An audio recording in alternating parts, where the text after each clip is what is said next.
My beloved brothers and sisters in Islam, one of the greatest struggles people face in today's world, silently, inwardly, daily, is overthinking.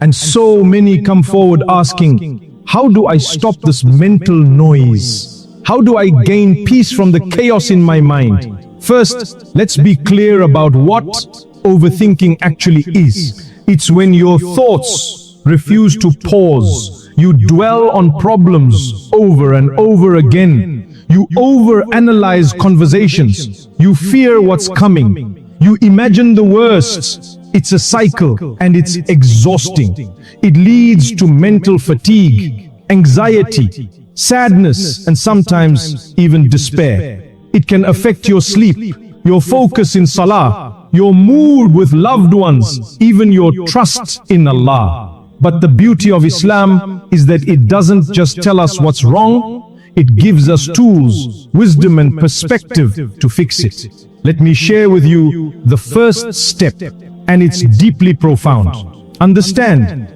that time in this world is made up of only three parts. The past, which has gone and cannot be changed. The future, which hasn't yet arrived and is not in your hands. And the present moment, the only thing you truly have power over. So what should the believer focus on? The present. Our righteous predecessors used to say, be the child of your moment, be the son of your day. Meaning, don't carry the weight of yesterday. Don't fear the shadow of tomorrow. Be fully present with what Allah has placed in front of you now.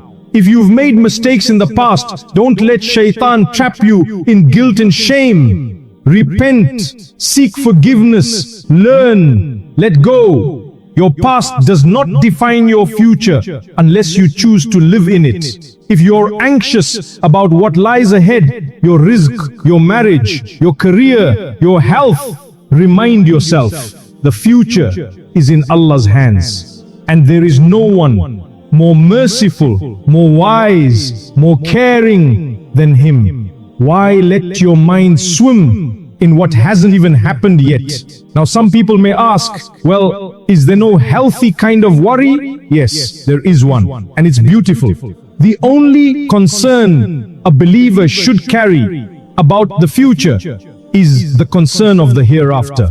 The day we stand before Allah, that's the worry that purifies you. That's the type that brings goodness. Everything else, let it go. Let your heart breathe. Let your mind rest. Trust that Allah will not abandon you. Live in the now. Do your best and leave the rest to Him. This is the first and one of the most powerful steps to overcome overthinking. Another powerful key to overcome overthinking, and one of the quickest ways to calm the restless heart, is to practice gratitude. Yes, just gratitude.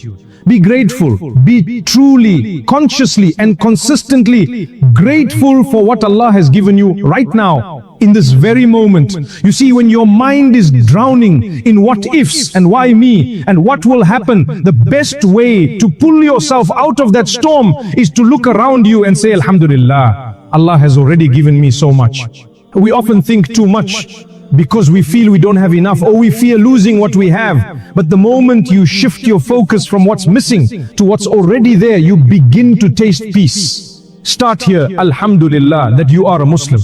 Alhamdulillah that your heart believes in La ilaha illallah. That's already a treasure beyond this world. Everything else in life, wealth, health, respect, status, comes and goes. But your deen, that's the only thing that truly stays. That's what you need to protect. That is the greatest blessing of all. If you woke up today and in the early morning you raised your hands and made a dua, if you opened the Quran and read even a few verses, if you said astaghfirullah sincerely even once, then you're blessed. You've already started your day with something most people ignore.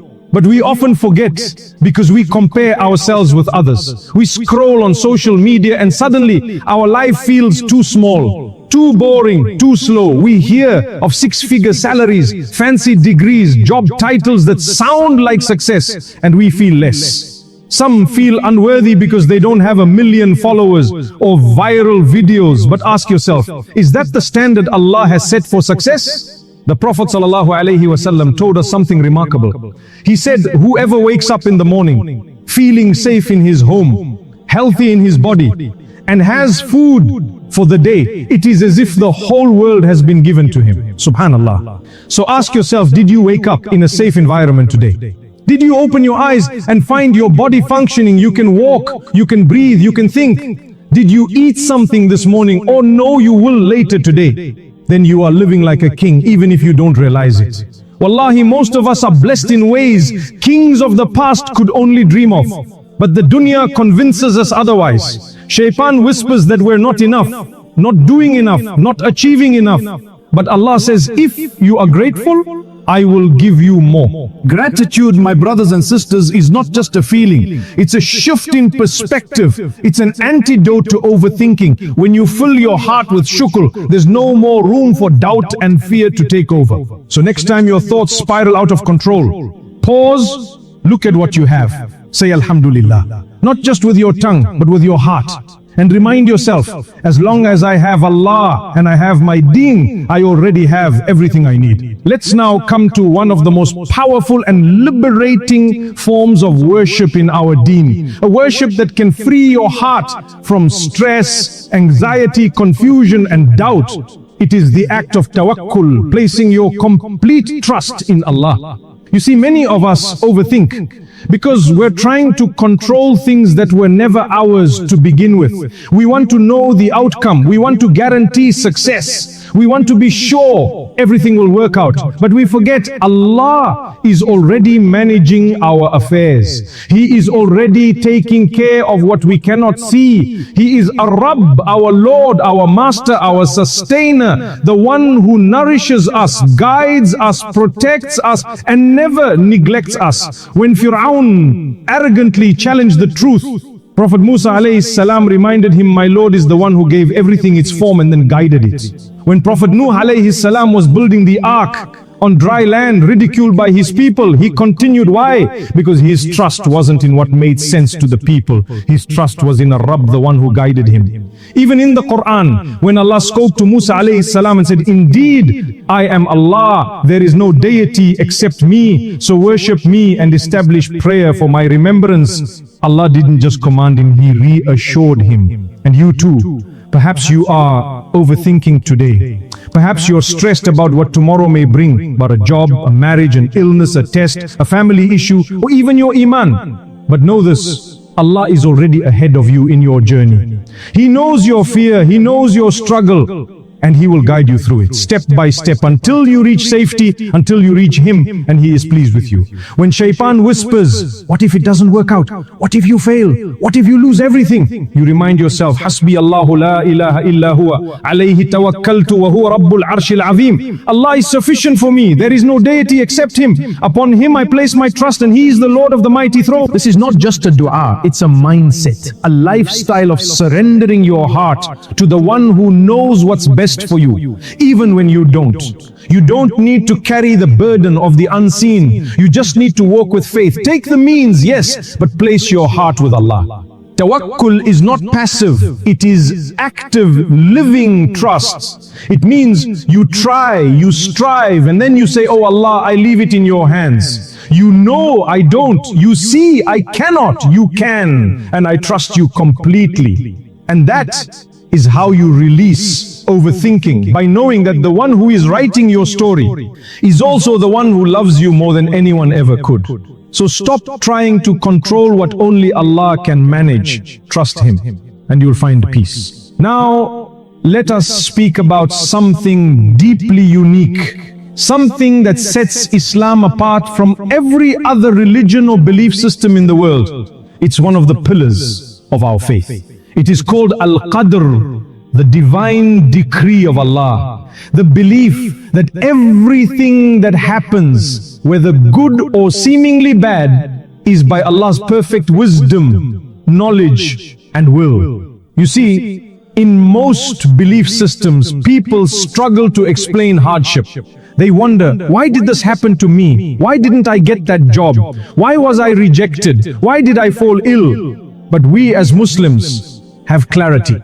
We don't just say things happen by chance. We say it was written by Allah, and He never makes a mistake. When a person truly believes in Qadr, it transforms them. It removes fear of the unknown. It kills the habit of overthinking, because they know if something was meant for me, it will come no matter what stands in its way. And if it was not meant for me, I could chase it with all my strength and it would still slip away. That's why the Prophet ﷺ taught us, know that what has missed you was never meant to hit you, and what has hit you was never meant to miss you. This is a mindset, a reality, a way to live. This is what Luqman the wise told his son when he taught him belief in Allah. You will never taste the sweetness of Iman until you believe in Al-Qadr, the good of it and the bad of it. Why? Because Qadr teaches you to stop clinging to this world, to stop thinking, if only I had done this differently, or maybe I messed everything up. No, my brother, no, my sister, you didn't ruin your future, you didn't miss your destiny, you didn't fall behind. You are exactly where Allah wants you to be right now. Maybe it's to teach you patience, maybe it's to elevate your rank, maybe it's to protect you from something you can't see yet. You're not failing, you're being carried by the will of Allah. Once you truly believe in this, once you internalize that Allah's decree is always better than your own plan, you'll sleep better at night, you'll smile in the face of uncertainty. And yes, you'll stop overthinking, because belief in Al-Qadr brings peace, and peace is the opposite of mental chaos. So the next time your mind starts spinning, remind yourself, what was meant for me will never miss me, and what missed me was never meant for me. Say it with conviction, say it with your heart, and you will feel that storm inside you begin to settle. You'll stop trying to control the outcome. You'll start trusting the one who wrote your story, and he never writes a story without wisdom. Our Prophet Muhammad sallallahu alaihi wasallam, the most wise, the most beloved, the most guided human being, gave us a simple, beautiful, and deeply effective way to handle the storms of life. When something happens, when you're hurt in a relationship, when your finances collapse, when you're diagnosed with something difficult, or when things simply don't go the way you hoped, don't drown in overthinking. Don't get trapped in endless analysis. Instead, the Prophet ﷺ taught us a powerful phrase to say, قَدَّرَ اللَّهُ وَمَا شَاءَ فَعْلَ. Allah has decreed it, and whatever He wills, He does. That's it, subhanallah. Say it and surrender. Let your heart settle in the knowledge that this was written by the one who loves you more than your own mother. That He never writes something in your life except with purpose, mercy, and wisdom. You see, when we overthink, we often replay scenarios. If only I had spoken earlier. If I had just chosen a different job. If I had married someone else. If I had studied something different. If I didn't make that one mistake. But the Prophet ﷺ warned us, do not say,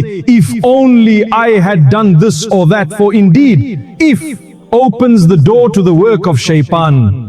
Why? Because the word if traps you in an endless spiral of regret and doubt. It makes you question the plan of Allah. It makes you believe you were in control when you never truly were. And it slowly chips away at your iman, your peace, and your ability to move forward. The if only mindset doesn't fix anything. It just makes the pain heavier. It fills your heart with blame, self-loathing, and what ifs that never end. It opens the door to shaitan to, you're a failure, you missed your chance, you ruined everything. But Islam shuts that door completely. Our deen teaches us not to overthink the past, not to drown in regret. It teaches us to say, قَدَّرَ اللَّهُ وَمَا شَاءَ فَعَلَ. Allah decreed it, He does what He wills. And that's where peace begins. So next time you're hit by something unexpected, a heartbreak, a rejection, a missed opportunity, don't replay it in your mind 100 times. Don't scroll through old messages. Don't wish to rewind time. Pause and say it. with belief, with submission, with surrender. Allah decreed it, and He does what He wills. Let those words close the door on shaitan. Let them be your shield against the fire of overthinking. The simple phrase is one of the treasures of our faith.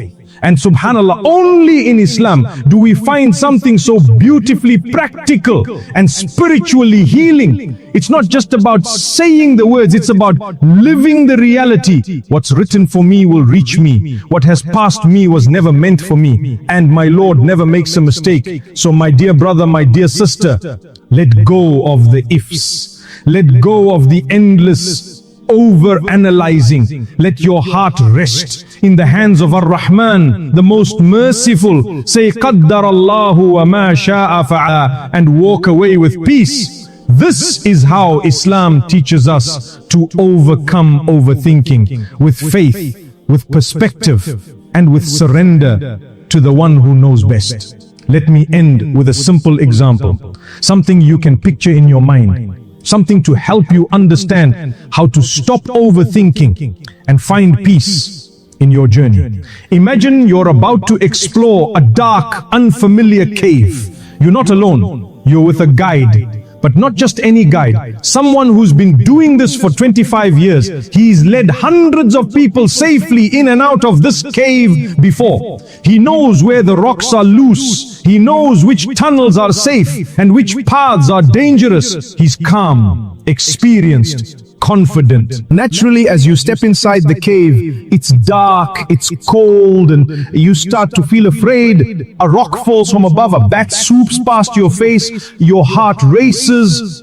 But your guide looks at you and says, don't worry, this is normal, I've seen it all before. Just stay close, follow me. You may still feel a bit anxious, but you trust the guide. You believe that as long as you stick with him, you'll make it through. You'll come out safe on the other side.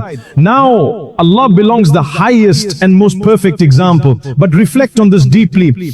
In this life, we're all walking through the unknown. There are dark tunnels, unexpected problems, things that scare us and shake us. We worry, we stress, we don't know what's next. But Allah is our guide. He's not just experienced, He's all-knowing. He doesn't just guess, He knows every outcome. Instructions, follow His commands, stay close to His book, walk in the footsteps of the Prophet Muhammad sallallahu alaihi wasallam. But if you choose to ignore the guide, to do things your own way, to reject the commands, to turn your back on Allah, then like the person in the cave who wanders away from the guide, you're lost. You're in the dark, all on your own, and anything can happen. And who will help you then? So trust Allah. And if something troubles you, worries you, stresses you out, don't overthink it. Don't analyze it to the point of breaking. Instead, raise your hands. Turn to the one who sees what you don't. Cry to Him. Speak to Him. Make dua. Ask for clarity. Ask for relief. Ask for guidance. Instead of spending hours going back and forth in your head, what if I said this? What if I had chosen that? What if it never gets better? Spend that time in dua. Spend that time thanking Allah for how far He's already brought you. Spend that time reconnecting with the only one who holds your future in His hands. That is far better for your heart, far better for your mental health, far better for your iman. It will calm your thoughts and heal your soul. Because once your heart is connected to Allah, once you've surrendered the matter to Him, there's nothing left to overthink. And so we ask Allah, oh Allah, grant us peace in our minds and contentment in our hearts. Guide us through the dark places in life. Let us walk closely behind your light. Protect us from the traps of overthinking and help us trust you fully. Grant us goodness in this life and the next. Ameen.